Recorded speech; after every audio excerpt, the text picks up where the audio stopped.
मैं हूँ गोपाल राजपूत करण। आज मैं तेलीवाड़े पे हूँ। यहाँ पे सुदेश द्वारा एक हर्ष मल्होत्रा जी के समर्थन में एक जनसभा का आयोजन किया गया है। और हर्ष मल्होत्रा जी से पहले क्या कहते हैं उनके सिपे सालार भरत गौतम जी, निर्मल जैन जी समझ पहुँच चुके हैं। आरबी उडवाल जी हैं जो कि इस पूरी व्यवस्था को देख रहे हैं, और रमेश प्रधान जी भी हैं। सबसे पहले बात युवाओं की होती है तो हम युवा निगम पार्षद भरत गौतम जी से पूछते हैं, सर क्या कार्य करना है और कब तक पहुँचने वाले हैं और कौन कौन रहेंगे आगे? आज हमारी नगर निगम की यूनियन ने भारतीय जनता पार्टी के पूर्वी दिल्ली से सांसद प्रत्याशी श्री हर्ष मल्होत्रा जी का स्वागत अभिनंदन का कार्यक्रम रखा है। श्री हर्ष मल्होत्रा जी का हम बाबा साहब की फोटो दे करके अभिनंदन और स्वागत करते हैं, क्योंकि आज हम जो भी इलेक्शन लड़ते हैं या कोई कार्य करते हैं वो भारतीय संविधान के तहत करते हैं। तो इनका एक बार तालियों से स्वागत कर लो, तालियां बजा करके। हेलो, वैसे तो मैं बोलता बहुत कम हूँ, बाकी एक ही बात कहूँगा मैं, निर्मल जैन साहब की जिंदाबाद और हर्ष मल्होत्रा जी की जिंदाबाद, इसलिए कि ये मोदी को जितवाने आए हैं। बहुत बड़े तालियों से स्वागत भाई। हाँ, और हमारे सोनू खेड़ा जी, चड्डा साहब, इब्राहिम भाई, हमारे सारे सुजेब भाई, सारी संगत हमारे साथ। एक मीटिंग और करेंगे हम दोबारा भी हफ्ते में।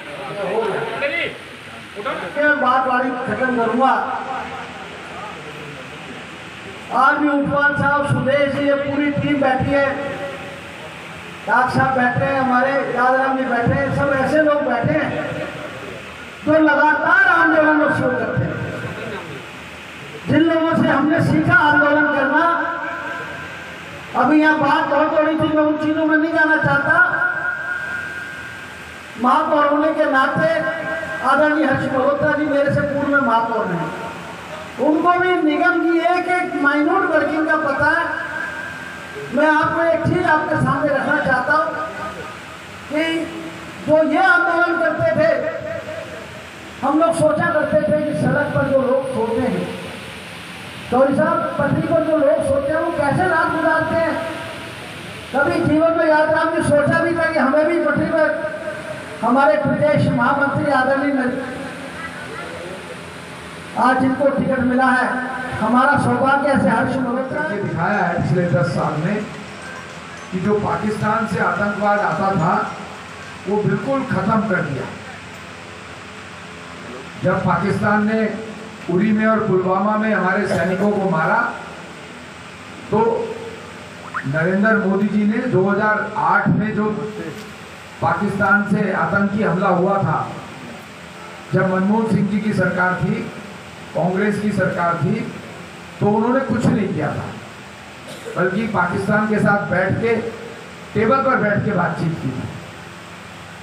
पर जब उरी में और पुलवामा में भारतीय सैनिकों को पाकिस्तान से आए आतंकियों ने मारा तो प्रधानमंत्री ने टेबल पे बैठ के बात नहीं की।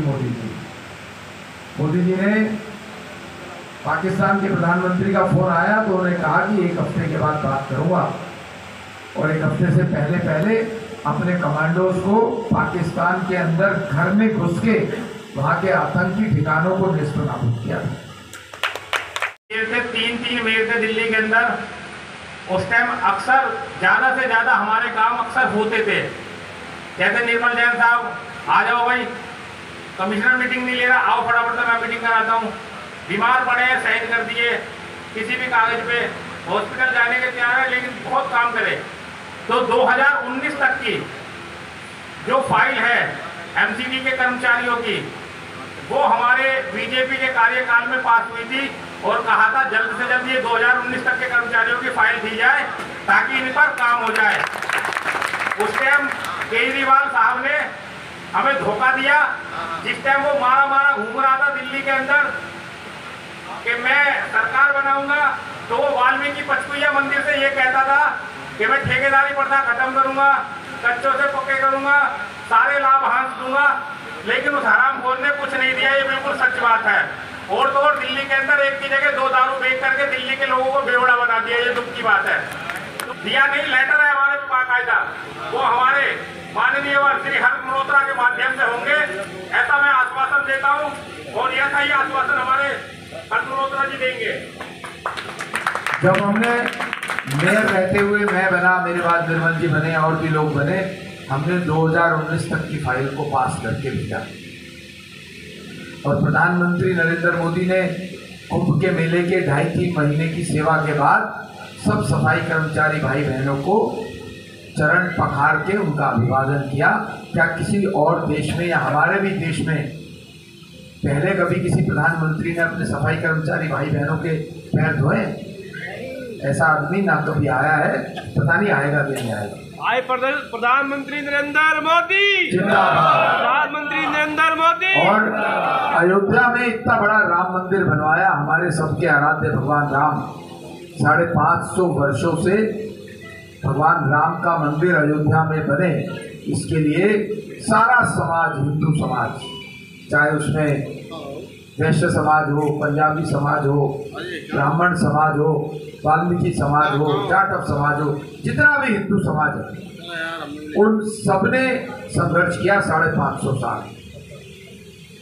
और जब नरेंद्र मोदी प्रधानमंत्री बनते हैं, क्योंकि मामला कोर्ट में था, सुप्रीम कोर्ट में खुद गए और जाकर के सही तथ्यों को सामने रखा। कांग्रेस ने क्या किया?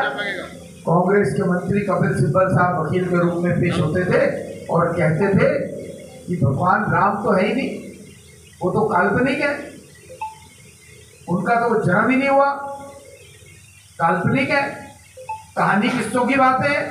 इसका मतलब वो इनडायरेक्टली ये भी कहते थे कि भगवान वाल्मीकि भी नहीं है। जबकि मैं तो ये मानता हूँ कि आज अगर भगवान राम से हमारा परिचय कराया तो भगवान वाल्मीकि ने कराया। तो वाल्मीकि भगवान की, वाल्मीकि शक्ति अमर रहे। मैं तो ये मानता हूँ, मैं नहीं, हमारी पूरी बीजेपी मानती है कि भगवान वाल्मीकि ना होते तो हम राम को जाने की बात है। कांग्रेस के लोग और खासकर कपिल सिब्बल कोर्ट में कहते हैं कि भगवान राम थे ही नहीं, एफिडेविट पे कहते हैं, पर मोदी जी ने कोर्ट में सही तरह से तथ्य रखे और कोर्ट ने फिर निर्णय ये सुनाया कि अयोध्या में भगवान राम का जन्म हुआ है और इस कारण से वहां पर भव्य मंदिर बनेगा। तो ये प्रधानमंत्री नरेंद्र मोदी जी की कोशिशों से हुआ। और फिर आपने देखा कि 22 जनवरी को भगवान राम का मंदिर बन के तैयार हुआ है, वहाँ पर भगवान राम लला विराजमान हुए हैं और मोदी जी ने कहा है कि वहीं उसी कॉम्प्लेक्स में भगवान वाल्मीकि जी का भी बड़ा मंदिर बन रहा है, उसका भी, वहाँ पर भी भगवान वाल्मीकि की प्राण प्रतिष्ठा होकर के स्वयं प्रधानमंत्री जी वाल्मीकि भगवान के मंदिर को बनवाने के बाद उनकी प्राण प्रतिष्ठा करवाएं। तो ये हमारा ही प्रधानमंत्री कर सकता है। अब अयोध्या में आने जाने के लिए एयरपोर्ट है, एयरपोर्ट का नाम तो उन्होंने अभी से ही भगवान वाल्मीकि के नाम पे रखा है। जो व्यक्ति हर समय हमारे जैसे छोटे कार्यकर्ता को भी बोले कि भाई इनका ध्यान रखना है, इनको पक्का करना है, इनके सारे काम कराओ, और खुद भी कभी समाज के सफाई कर्मचारी जो हमारे भाई बहन हैं उनके पैर पखारता है, चरण धोता है, एयरपोर्ट का नाम भगवान वाल्मीकि जी के उस पर रखता है। भगवान राम के भव्य मंदिर में ही भगवान वाल्मीकि जी का भी भव्य मंदिर बनेगा।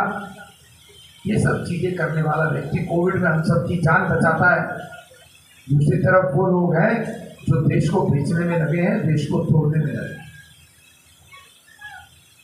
कांग्रेस ने अपना उत्तर पूर्वी दिल्ली से जो कैंडिडेट तय किया है वो कन्हैया नाम का व्यक्ति तय किया है, जो खुलेआम कहता है कि भारत तेरे टुकड़े होंगे इंशाअल्लाह।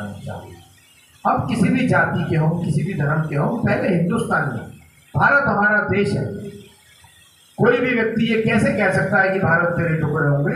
और उसको कांग्रेस सपोर्ट करती है, आम आदमी पार्टी उसको सपोर्ट करती है, कांग्रेस का वो कैंडिडेट है। मैंने आम आदमी पार्टी की कैंडिडेट से पूछा था, मैंने कहा भाई ये ठीक है? तो चुप, कोई जवाब नहीं है। मैंने कहा अगर ठीक नहीं है तो अपनी सपोर्ट वापस ले लो।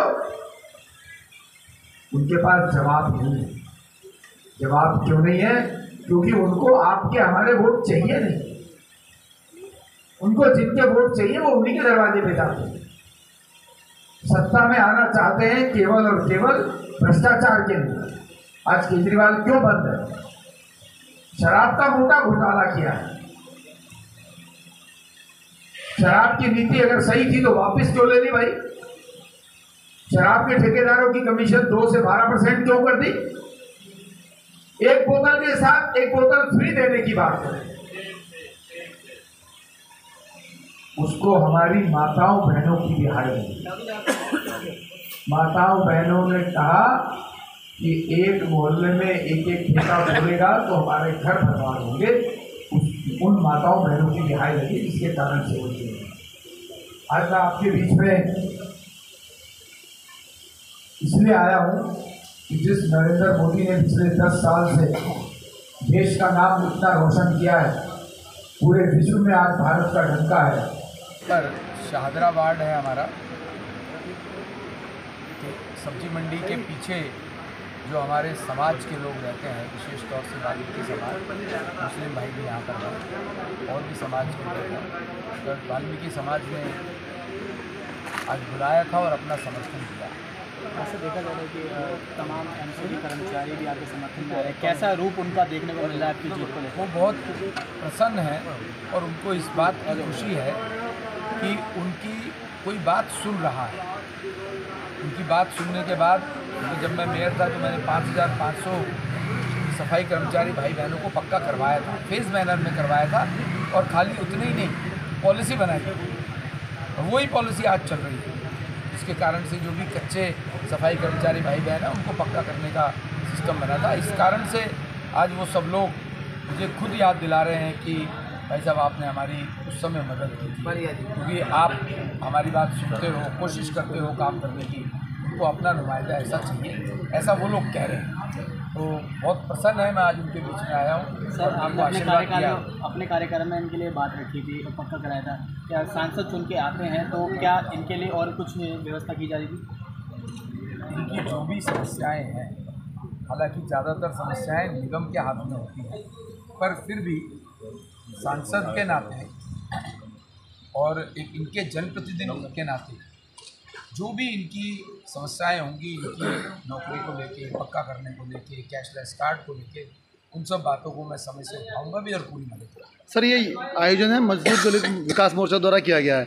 यहाँ पे बहुत सारे मजदूर हैं जो कि सब्जी मंडी में आपके जीतने कुछ उनके लिए कुछ किया जा सकता है, जब मोदी जी ने सोचा असंगठित मजदूर मोर्चा। बिल्कुल, मोदी जी की योजना है, जो रेडी पटरी वाले लोग हैं हमारे भाई बहन, उनको उस योजना के तहत 10,000 रुपये, 20,000 रुपये और 50,000 रुपये का लोन भी मिल रहा है। लोन मिल रहा है सबको, मिल रहा है और बहुतों को मिला है, यहाँ पर बहुत लोग मिल जाएंगे, बहुत लोगों को हमारी नॉलेज में है सर। वो योजना लगातार आगे चलेगी। मोदी जी प्रधानमंत्री बनते ही हैं, बनेंगे ही, वो योजना आगे चलेगी। जो आदमी 10,000 रुपये लेने के बाद 10,000 जमा करा देता है तो डबल दे रहे हैं, उसे 20,000 देते हैं। जो 20 लेके जमा करा देता है उसे 50,000 दे रहे हैं, ताकि वो बड़े बड़े जो सूदखोर लोग हैं उनसे बच जाए। सरकार का बहुत कम ब्याज है, जो होता ही है, सबसे कम ब्याज होता है सरकार का, बस वो उनको पैसा आसान किस्तों में 1 साल 12 महीने में जमा कराना है। सर, हर्ष मल्होत्रा एक ऐसे उम्मीदवार हैं जो ज़मीन से आते हैं और एक मिलनसार हैं। क्या इसका फ़ायदा मिलने जा रहा है जिंदा पारी जनता को? हेलीकॉप्टर एंट्री नहीं है, पब्लिक से मिलना, कार्यकर्ताओं से मिलना मैं फ़ायदे के लिए नहीं करता। जनता के फायदे की बात हो रही सर। मेरे स्वभाव में है कि किसी को भी मेरे से संपर्क करना है तो मेरे आगे और उनके बीच में कोई बैरियर नहीं है। सीधा मुझे फ़ोन कर सकते हैं, सीधा मेरे घर आ सकते हैं, मेरे कार्यालय आ सकते हैं। तो ये तो मैं उनके फ़ायदे के लिए करता हूँ, जनता के फायदे की बात हो रही है। कहीं ऐसा ना हो जनता को कि वो उनको पता लगे कि वो अपने सांसद को टच भी नहीं कर पा रहे हैं, अपने जनप्रतिनिधि को टच भी नहीं कर पा रहे। मैं मेयर था तो भी मेरे कमरे के बाहर वो पट्टी नहीं लगी हुई थी, मिलने का समय 2 से 3।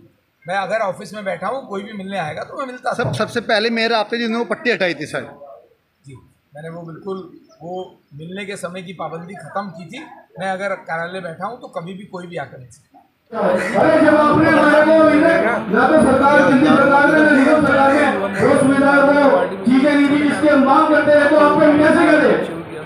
और वो जहाँ भी गए साथियों, साथ आने वाले लोगों का अपने कर्मचारी, हमारे को सीधी सी बात है कि माननीय हर्ष मल्होत्रा जी निगम के महापौर रह चुके हैं, उनको निगम की सारी जानकारी है।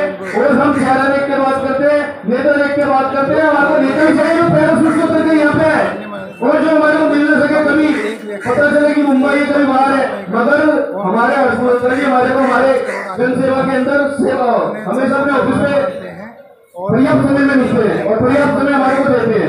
तो साथियों, कहने के लिए बहुत कुछ है, परंतु अभी बहुत सारे वक्ता बाकी है, क्योंकि अभी हमारे विशेष अतिथि आए हुए, विशेष साथी आए हुए, और मैं अपनी बातों का ही काम देकर जोरदार नारा लगाता हूँ, जय जय जय जय जय भीम। हर्ष मल्होत्रा जी इस बार बहुत जय जय जय जय जय भीम। आप अरविंद सैटरडे और संडे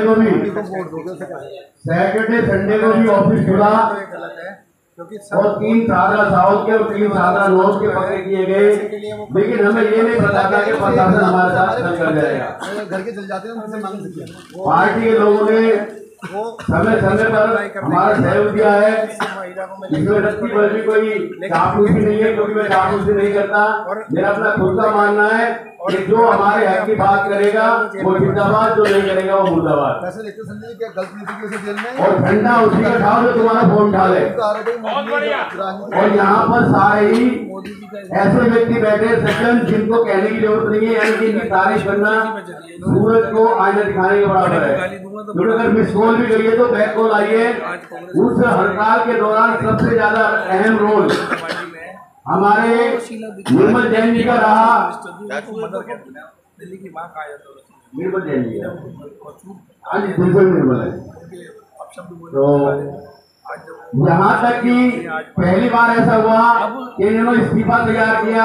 जो हमारे यहाँ कमीशन मोर्चे थे माननीय रणवीर जी, उन्होंने 8 बजे फैसला लिया कि आप इन कर्मचारियों की यूनियन की बात कहना चाहूँगा कि आप किसी की भाषाओं में, किसी की बातों में ना आकर सिर्फ देश हित के लिए सोचना है। और मैं ये कहना चाहूँगी छोटे चुनाव में तो आदमी चलो व्यक्तिगत की बात कर लेता है, लेकिन जो बड़े चुनाव होते हैं उसे देश हित में देखना चाहिए, क्योंकि देश की तरक्की में हमारी तरक्की है। आज सोशल मीडिया पे इतना स्तर गिर चुका है लोगों का, इतना हिसाब से गिर चुके हैं ये लोग, कुछ भी उनका सीधा लाभ सुनाभ उल्टी सीधी फिल्में बना के नरेंद्र मोदी जी एक बार फिर प्रधानमंत्री एक आदमी को भारतवर्ष को हम ये कह सकते हैं कि हमारे प्रधानमंत्री तीसरी बार नरेंद्र मोदी जी बनने वाले हैं। शेर एक ही होता है लगती है दोबारा बननी चाहिए, और शेर जब एक ही होता है तो सारे जब आसपास को घेरने को कौन घेरता है ये आप अच्छी तरह जानते हैं। और शेर वही होता है जिसको जो देशभक्ति होती है, सत्ता का लालच नहीं होता, जिसे वही शेर बनता है, क्योंकि वो देखकर बिल्कुल सच्चे मन से भाव से वो आगे बढ़ता है। मैं तो आपसे भाई इतनी गुजारिश करूंगा, क्योंकि बाकी और समस्या जो भी और सारी बातें आप लोग मजदूर जितने भी आए हुए हमारे एनजीटी के जुड़े कर्मचारी भाई, वो बाकी आपके आपके नेता सर, जैसे उन्होंने काम करे हमारे देश के लिए, डिजिटल इंडिया चलाया, G20 चलाया, और भी बहुत सारी नीतियाँ बनाई हैं, उस हिसाब से होना चाहिए। और मैं चाहती हूँ कि हमारे युवा उनके लिए आगे बहुत सारे कार्य करने चाहिए, जो स्टूडेंट्स हैं उनके लिए काम कर सकते हैं वो, और अगर वो आते हैं तो उम्मीद करते हैं कि वो ज़्यादा से ज़्यादा आगे की यूथ को बढ़ाएं और उनके लिए नौकरियाँ वगैरह दें, तो हमें बहुत ज़्यादा खुशी होगी। बाकी अगर वो आते हैं तो हमें इसमें भी खुशी होगी कि हमारे पास एक ऐसा कैंडिडेट है जो हमें हर चीज़ में आगे बढ़ाने की कोशिश करता है, इंटरनेशनल लेवल पर भी आगे बढ़ाने की कोशिश करता है, तो मैं उनका धन्यवाद करूँगी अगर वो अगली बार। पहले 2013 से पहले लड़कियाँ जो थी स्पोर्ट्स में नहीं थी, क्या आपको लगा कि 2014 के बाद से प्रधानमंत्री नरेंद्र मोदी जी बने, महिलाओं का एक स्थान हुआ? दोनों में खत्म भाई। अगर मैं खेल की इतिहास से बात करूँ तो उसने बहुत सी नीतियों को चेंज करा है, जैसे कि हमारे जो एडमिनिस्ट्रेशन है उसने बहुत सी चीज़ों को तरीके से दिखा के अलग अलग गेम्स को उन्होंने ऐड ऑन करा है, जो कि बहुत अच्छी बात है, और हमारी महिलाओं को आगे बढ़ना चाहिए, उन्होंने ही सबसे ज़्यादा दिखाया है। तो मैं बहुत खुश होंगी कि हमारे कैंडिडेट बन के आते हैं और हमारे देश के लिए बहुत बड़े काम करते हैं, और बहुत अभिनंदन करते हैं अपने देश के लिए कि वो हमारे देश में कुछ नया करते हैं। तो मैं यूनियन के पदाधिकारियों को, यूनियन के प्रधान जी को बहुत बहुत धन्यवाद, साधुवाद करता हूँ कि आपने भारतीय जनता पार्टी पर विश्वास दिलाया, विश्वास रखा, और भारतीय जनता पार्टी के पूर्वी दिल्ली के प्रत्याशी को यहाँ पे बुलाकर स्वागत करने का कार्यक्रम रखा।